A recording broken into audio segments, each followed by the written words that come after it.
दोबारा से मैं आप लोगों को रिकॉल करा रहा हूं कि रेडॉक्स रिएक्शन को हम किस तरीके से बैलेंस कर सकते हैं। ठीक है, अलग अलग किताबों में रिएक्शंस को बैलेंस करने के अलग अलग तरीके हो सकते हैं। ये वाला जो तरीका है ये काफी आसान है और बहुत जल्दी आंसर आ जाएगा आपका इससे। इसमें आपको 6 स्टेप को फॉलो करना होगा। अगर कोई रिडॉक्स रिएक्शन आपको दे दी गई है और उस रिडॉक्स रिएक्शन को आपसे बैलेंस कराया जा रहा है, तो सबसे पहला स्टेप होगा आप उन एलिमेंट को सर्च करेंगे जिनकी ऑक्सीडेशन नंबर बदल रही है। सबसे पहला काम होगा आपका। दूसरा काम, जिन एटम की ऑक्सीडेशन नंबर बदल रही है, जिन एटम की ऑक्सीडेशन नंबर बदल रही है, आप उनके एटम को बराबर कर देंगे। तीसरा काम, जो ऑक्सीडेशन नंबर में चेंज आ रहा है वो चेंज निकालेंगे और उसको आप इक्वेट कर देंगे, उसको आप बराबर कर देंगे। ठीक है, क्योंकि दो तरीके की रिएक्शन हो रही है ना, यहाँ पे ऑक्सीडेशन भी हो रहा है और रिडक्शन भी हो रहा है। तो ऑक्सीडेशन रिएक्शन में जितना चेंज आ रहा है ऑक्सीडेशन नंबर में और रिडक्शन प्रोसेस में जितना चेंज आ रहा है उसके चेंज को आप क्या करेंगे, एक दूसरे के बराबर कर देंगे क्रॉस मल्टीप्लीकेशन करके। चौथा काम आपका होगा ऑक्सीजन और हाइड्रोजन के अलावा आपको बाकी सारे एटम को बैलेंस कर देना है। सारे एटम आपको देखना है 1 बाय 1, लेकिन आपको ऑक्सीजन और हाइड्रोजन को नहीं देखना है, उनको हम लोग ऑटोमेटिकली बाद में बैलेंस कर लेंगे। पांचवा स्टेप होगा आपको चार्ज को बैलेंस करना है बेटा। एसिडिक मीडियम में अगर केमिकल रिएक्शन हो रही है तो H+ को ऐड करके, बेसिक मीडियम में केमिकल रिएक्शन हो रही है तो OH- को ऐड करके। और लास्ट स्टेप होगा हाइड्रोजन को आपको बैलेंस करना है appropriate number of water molecule को ऐड करके। ठीक है बेटा, जैसे मान लीजिए आपके सामने ये केमिकल रिएक्शन दे दी गई है। ठीक है दोस्तों, आपके सामने ये केमिकल रिएक्शन दे दी गई थी। Cr2O7-2 plus Fe+2 plus H+ gives Fe+3 plus Cr+3। और आपसे कहा गया कि इस रिएक्शन को बैलेंस कीजिए। तो पहले तो यही देख लो कि ये रिएक्शन रिडॉक्स रिएक्शन है या रिडॉक्स रिएक्शन नहीं है। यहां पर ऑक्सीडेशन स्टेट निकालो। 7 ऑक्सीजन है, एक ऑक्सीजन का चार्ज होता है -2, तो 7 ऑक्सीजन का चार्ज होगा -14। -14 को पलट कर लिखो 2 क्रोमियम के ऊपर, हो जाएगा +14।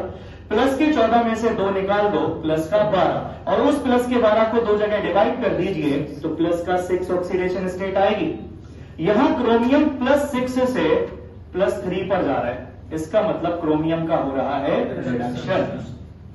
और आयरन अपनी +2 ऑक्सीडेशन स्टेट से +3 ऑक्सीडेशन स्टेट पे जा रहा है।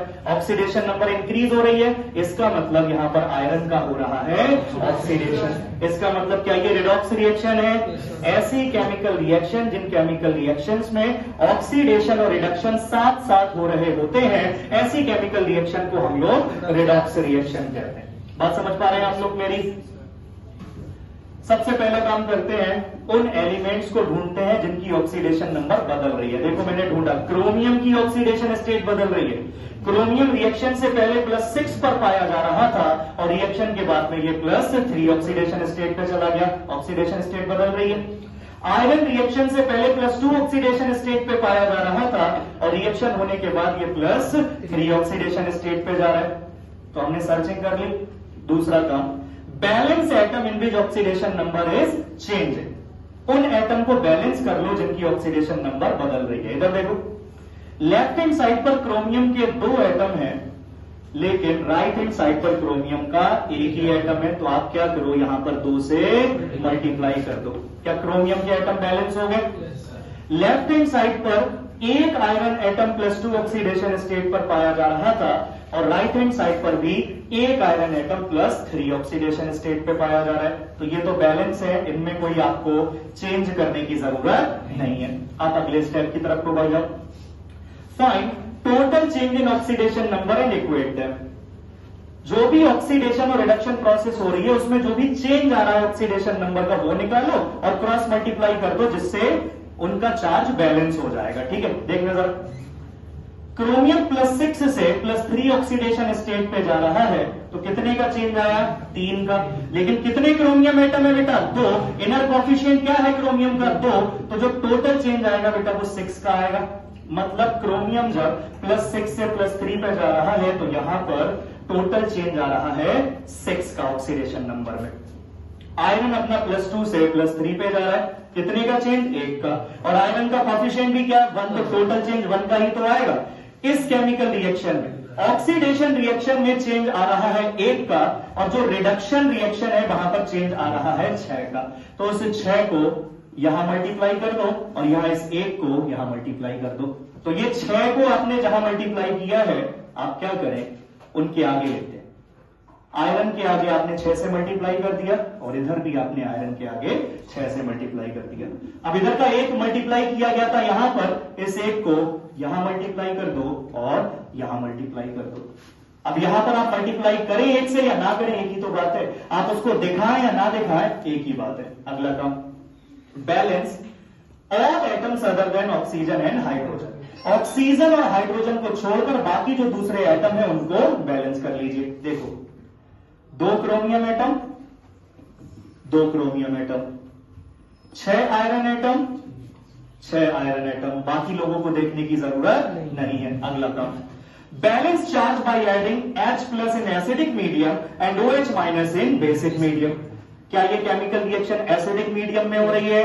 अब हमें पहले इनके चार्ज को बैलेंस करना है। चार्ज को तभी तो बैलेंस करोगे जब पहले आपको पता हो कि चार्ज है कितना।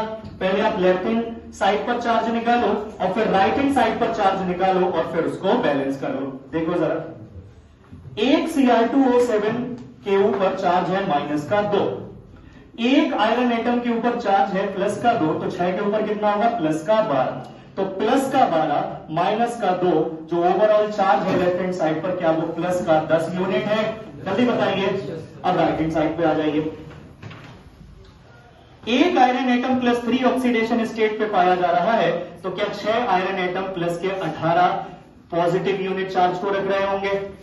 एक क्रोमियम +3 पे है तो 2 का जो टोटल चार्ज है वो +6 हो जाएगा। तो +18 +6 राइट हैंड साइड पर टोटल आया चार्ज आया +24 यूनिट।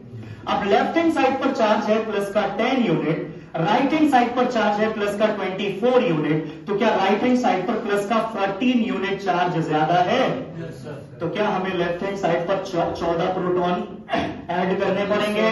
तो यहां पर जो H+ है आप इसको कितने से मल्टीप्लाई कर दो? 14 से मल्टीप्लाई कर दो। लास्ट का, balance hydrogen atoms by adding water. अब आप ये देख लो, लेफ्ट हैंड साइड पर हो गए 14 प्रोटॉन, लेकिन राइट हैंड साइड पर कोई भी प्रोटॉन नहीं है। तो आप क्या करो, ऐसा क्या करो, आप राइट हैंड साइड पे कितने वाटर मॉलिक्यूल को ऐड करो कि वहां से हमें 14 हाइड्रोजन मिल जाए? 7 वाटर मॉलिक्यूल को ऐड कर दो।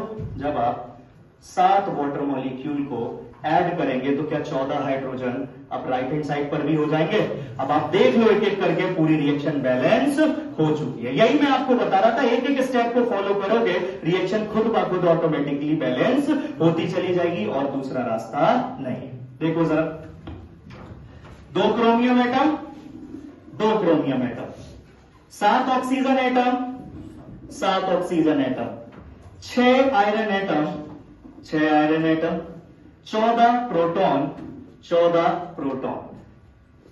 सारी की सारी चीजें बैलेंस हो गई। चार्ज भी एक बार देख लो, +10 यूनिट आया था चार्ज, 14 प्रोटॉन हमने ऐड कर दिए तो क्या 24 यूनिट पॉजिटिव चार्ज हो गया और राइट हैंड साइड पर भी 24 यूनिट चार्ज है। तो इस तरीके की मदद से आप कोई भी रेडॉक्स रिएक्शन बैलेंस कर सकते हैं, चाहे वो एसिडिक मीडियम में हो या बेसिक मीडियम में हो। इसका ही मिलता जुलता क्वेश्चन इसी बार नीट में आया था बेटा, इसको नोट कर लो, फिर वो भी करा रहा हूं मैं अभी जस्ट।